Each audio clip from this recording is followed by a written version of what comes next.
High, আমি জয়িতা আর আমার mini ভ্লগে তোমাদের সবাইকে অনেক অনেক ওয়েলকাম। তো তোমরা অনেকেই আমার এই ডেলি লাইফস্টাইল দেখতে বোরিং হয়ে যাচ্ছ, তাহলে তোমরাই ঠিক করে দাও আমি কী ধরনের ভিডিও দেবো। মানে তোমরা কী ধরনের ভিডিও দেখতে চাইছো সেটা আমাকে জানাও, আমি পারলে অবশ্যই চেষ্টা করব। তো যাই হোক, প্রতিদিন যা আমার ডিউটি থাকে তো সেটাই আমি করছিলাম, মানে আমি ডিউটি যাচ্ছিলাম বালিতে আর কি। তো আজ না আমি সকালবেলায় এত খিদে পেয়ে গেছিলো, তো তার জন্য আমি মনজিনিস থেকে একটা চিকেন প্যাটিস কিনে এনেছিলাম। আমি আগে কখনো এখানকার কেক প্যাটিস কিছুই খাইনি, তো প্যাটিসটা জাস্ট অসাধারণ ছিল।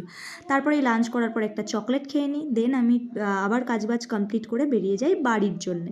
তো তারপর আমি শ্রীরামপুরে ওই 4:30 নাগাদ পৌঁছোই, সেখানে আধ ঘন্টা ওয়েট করে ট্রেন আসে, দেন আমি 6:30 নাগাদ নামি হচ্ছে আমাদের পান্ডুয়াতে। তারপর প্রতিদিনের মতো সমু আমাকে নিতে চলে আসে, ও আমাকে বাড়ি নামিয়ে দেয়, আর আমি আজ ট্রেন থেকে কলা কিনেছিলাম। তারপরে দোকানের কিছু মাল আনার ছিল, সেটার জন্যই চলে গেছিলাম। মালগুলো এনে পুরনো বাড়িতে গেছিলাম, একটু ঘুরে এলাম।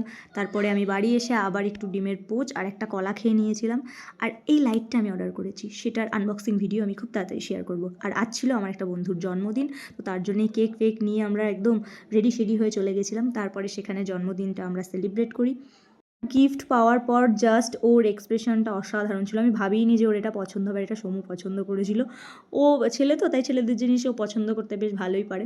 তো তারপরেই আমি বাড়ি এসে দেখো, ওখানে আমি কিন্তু কিছু খাওয়া দাওয়া করিনি, বাড়ি এসে ভাত খেয়ে নিই। তো দ্যাটস ইট।